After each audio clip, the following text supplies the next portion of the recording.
Selamat pagi, Shalom. Renungan kita hari ini 25 Maret tahun 2021 dengan judul Penampian Petrus dihasilkan dalam pertobatannya. Penampian Petrus dihasilkan dalam pertobatannya.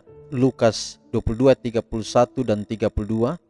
Simon, Simon, lihat, iblis telah menuntut untuk menampi kamu seperti gandum. Tetapi aku telah berdoa untuk engkau, supaya imanmu jangan gugur.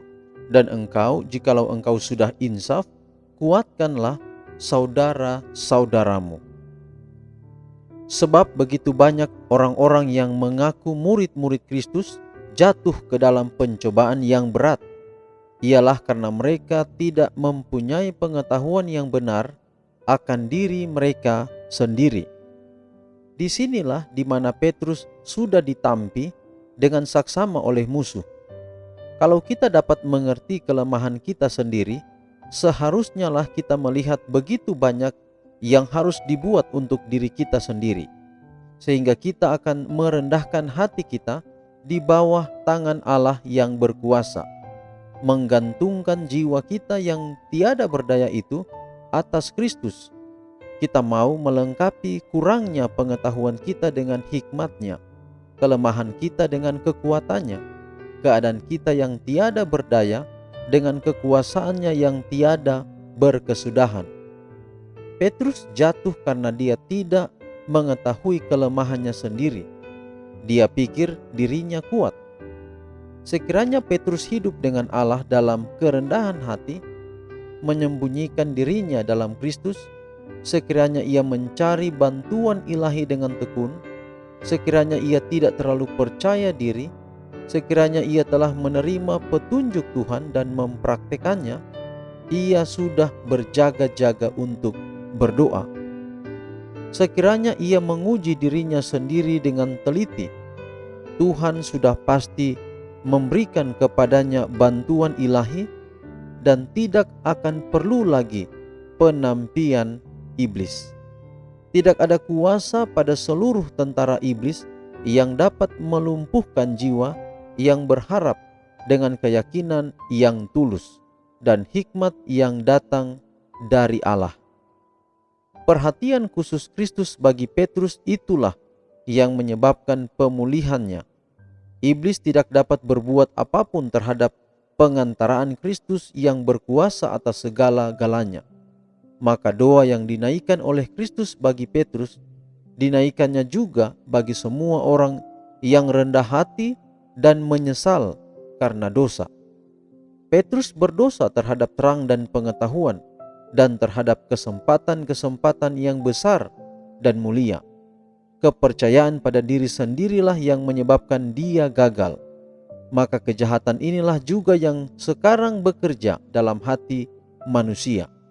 Mungkin adalah maksud kita hendak benar dan berbuat benar, tetapi pastilah kita akan sangat bersalah kecuali kita menjadi pelajar-pelajar yang tetap dalam sekolah Kristus. Keselamatan kita satu-satunya ialah dalam hidup dengan rendah hati di hadapan Allah. Saudaraku, kalau kita pernah dengar, kita pernah baca, dan kita tahu tentang siapa Petrus, murid Yesus yang Yesus panggil dari seorang nelayan menjadi penjala manusia. Dia memiliki karakter yang kuat.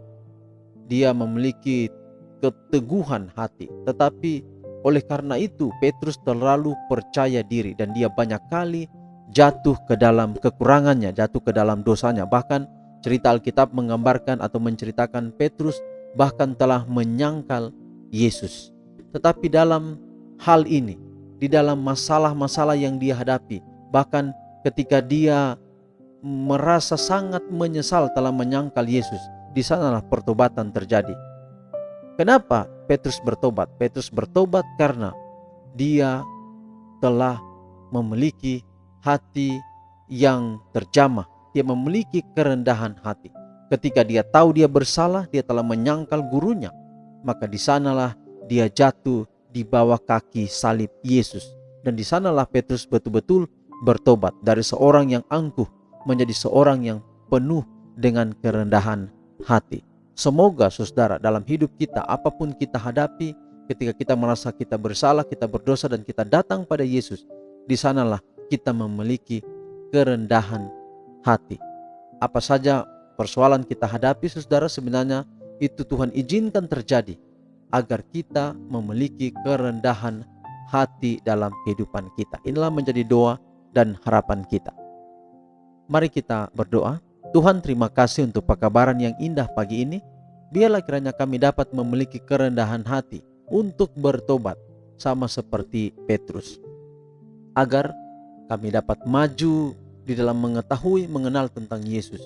Dalam langkah kaki hidup kami di atas dunia ini, Tuhan tidak pernah tinggalkan kami. Berkati kami sepanjang hari ini Tuhan, dalam semua aktivitas kami, kiranya ada dalam tangan Tuhan saja. Inilah doa kami, terpujilah nama Tuhan, dalam nama Yesus kami telah berdoa. Amin. Saudaraku, demikian renungan hari ini, sampai jumpa besok. Shalom.